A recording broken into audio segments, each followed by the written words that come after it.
Welcome to India 9 TV. నేను మీ journalist Lakshminag Narahari Shetty.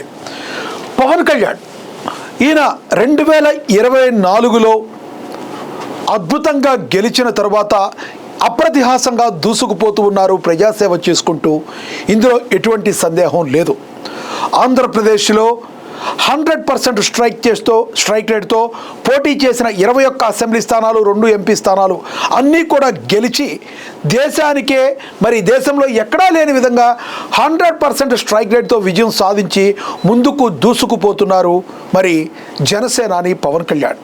అయితే జనసేనాని పవన్ కళ్యాణ్ రీసెంట్గా లడ్డు వివాదంలో కావచ్చు, ప్రతి విషయంలో కూడా హిందువులకి చాలా అన్యాయం జరుగుతుంది, దీన్ని గమనించాలి, దీనికి ముస్లిం మతాన్నో లేదంటే క్రైస్తవ మతాలనో కాదు, హిందువుల్లో ఐక్యత అనేది ఉండాలి.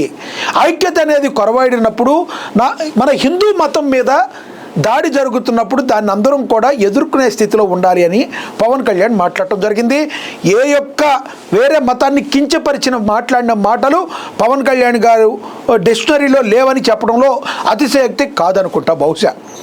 కానీ ఎందుకో పవన్ కళ్యాణ్ని టార్గెట్ చేస్తూ అనేక కుట్రలు పన్నుతున్నారా అనే దానికి అనేక ఊతమైన కారణాలు ఉన్నాయి. తాజాగా నిన్న మనకి తెలుసు, ఎక్కడైతే ముమ్మడివరం ఉందో ముమ్మడివరంలోని సింగరాయపాలెంలోని ఒక చర్చిలో ఒక పాస్టర్ మాట్లాడిన మాటలు ఇప్పుడు పవన్ అభిమానుల్ని జనసేన అధినేత గురించి పవన్ అభిమానుల్ని, జన సైనికుల్ని, కార్యకర్తలు ఆ మాటకు వస్తే తెలుగు ప్రజలందరిలో కూడా ఒక కలవరపాటుకు గురి చేస్తుంది. పవన్ కళ్యాణ్ని నరకాలి, ముక్కలుగా నేనైతే నరికేవాడిని అని మాట్లాడిన మాటలు పెను సంచలనాన్ని సృష్టించాయి. ప్రధానంగా ఆ పాస్టర్ మాట్లాడిన మాటల్లో ఎవరైతే అమ్మని, అక్కని, చెల్లిని అమ్మేస్తారో వాళ్లే సనాతన ధర్మాన్ని నమ్ముతారు అని మాట్లాడిన మాట చాలా దౌర్భాగ్యమైన మాట, చాలా నీచమైన మాట. అసలు ఎక్కడన్నా మనం చూసామా? ఒక క్రిస్టియన్ పాస్టర్, క్రిస్టియానిటీ బైబిల్ ఏం చెప్తుంది? ఎదుటి వారిని హింసించరాదు, అందరినీ కూడా ప్రేమించాలి, ఇది కదా బైబిల్ చెప్పేది. ఎవరైనా కూడా నీ మంచి గురించి నువ్వు చెప్పుకోవాలి, పరమతాన్ని గౌరవించాలి, ఇది కదా సనాతన ధర్మం చెప్పేది. బైబిల్ మీకు అది చెప్పట్లేదా? బైబిల్లో ఏముంది, మీరేం చెప్తున్నారు? ఇలా సనాతన ధర్మాన్ని అవమానపరిచేలాగా మాట్లాడిన ఆ పాస్టర్ అందరినీ అంటలేదు. ఇక్కడ నేను బైబిల్నో లేదంటే క్రిస్టియన్లనో, క్రైస్తవ సోదరులనో, ముస్లిం సోదరులనో అనే ఉద్దేశం నాది కాదు. ఇది కేవలం ఎవరైతే పవన్ కళ్యాణ్ గారిని ఉద్దేశించి మాట్లాడారో ఆ పాస్టర్ని ఉద్దేశించి నేను మాట్లాడుతున్నా. ఆ పాస్టర్ మాట్లాడిన మాట ఎంత దౌర్భాగ్యమైన, ఎంత నీచమైన మాటగా మనం దీన్ని చూడాలి. సనాతన ధర్మం అంటే, సనాతన ధర్మాన్ని నమ్మితే అక్కని, చెల్లిని, అమ్మని అమ్మనేసినట్ట. ఒకసారి ఏం మాట్లాడాడో విందామా? మనం మనకి మరింత స్పష్టత మనం విందాం. ఒకసారి ఏం మాట్లాడారో విందాం.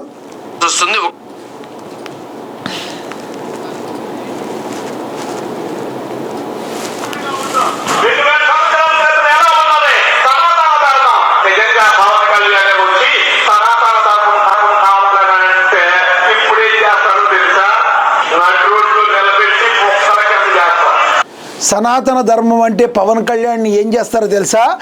నడి రోడ్డు మీద నిలబెట్టి మొక్కలుగా నరుకుతారంట. ఎవరండి పాస్టర్? ఇట్టంటోడు ఎవడైనా పాస్టర్ ఉంటాడా? అంటే ఎంత చిల్లర పనులు చేసేవాడు కూడా ఇట్ట మాట్లాడ్డు కదా.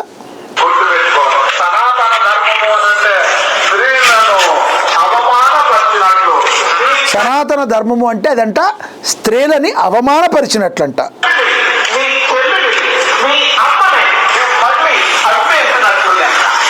మీ చెల్లిని, మీ అమ్మని, మీ అక్కని మళ్ళీ అమ్మేసినట్టు లెక్క అంట. ఎంత దౌర్భాగ్యమైన మాటలు మాట్లాడతావురా నువ్వు అనకూడదు. కానీ ఇంత నీచత్వానికి దిగజారి నువ్వు పాస్టర్వా? పిక్ పాకెటర్ గాడే నీకంటే 1000 రెట్లు బెస్ట్. Pick pocketer గాడే. దయచేసి ఎవరు ఏమనుకోవద్దు, నేను అందరు పాస్టర్లని, క్రిస్టియన్స్ని నేను మాట్లాడతలేదు. ఏ క్రైస్తవ సోదరులు కూడా వీడు మాట్లాడిన మాటని యాక్సెప్ట్ చేయరు. అంత జుగుప్సాకరంగా నీచంగా మాట్లాడాడు. ఇట్లాంటి ఏం చేయాలి? అఫ్కోర్స్ పోలీసులు తమ పని తాను చేసుకుపోతున్నారు. ఆల్రెడీ ఆడి మీద కేసు నమోదైంది.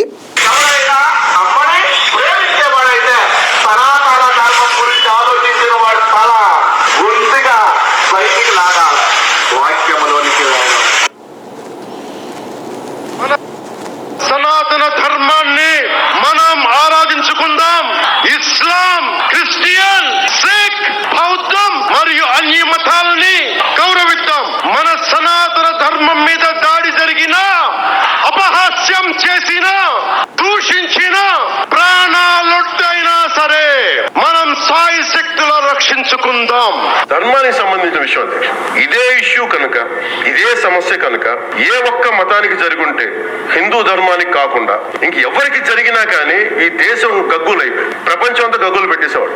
బికాజ్ ఇది హిందువులు కాబట్టి వీళ్ళ కులాలతో ముక్కలుగా అయిపోయి ఉంటారు కాబట్టి హిందువులు తమ మతాలను ఎడాపెడా వీళ్ళు జోకులు వేసుకోగలరు కాబట్టి దీనికి సీరియస్నెస్ లేదు అధ్యక్ష.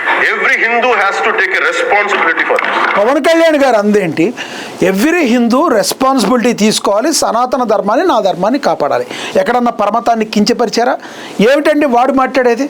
పవన్ కళ్యాణ్ అంట ముక్కలు చేస్తాడంట. చెయ్యి పవన్ కళ్యాణ్ ముక్కలు చేయి. నీ పరిస్థితి ఏంటో, నీ బతుకేంటో అర్థమవుతుంది అందరికీ. ఇది ఎంతవరకు మీ వాక్ స్వాతంత్రం అంటే ఏంటి? మన యొక్క ఫీలింగ్స్ని చెప్పి మన యొక్క అభిప్రాయాలను వ్యక్తీకరించేదే వాక్ స్వాతంత్రం. ఎదుటివాడి మనోభావాల్ని దెబ్బతీసేటట్టు, ఎదుటి వాళ్ళని చంపేసేటట్టు మాట్లాడేది వాక్ స్వాతంత్రం అవ్వదు, తీసుకెళ్ళి లోపలేస్తారు. కాబట్టి ఒళ్ళు దగ్గర పెట్టుకొని మాట్లాడండి.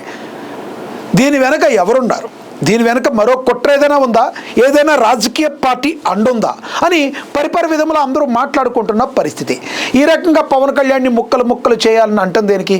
వేరే మతాన్ని ఎవరైనా కించపరిచారా పవన్ కళ్యాణ్? ఎక్కడ చేయలేదు కదా. దీన్ని మనం ఎవరైనా కూడా ముక్త కంఠంతో ఖండించాలి. ఈ విషయానికి సంబంధించి మీరేమనుకుంటున్నారో కింద కమెంట్ బాక్స్ రూపంలో కమెంట్ చేయండి. నమస్తే.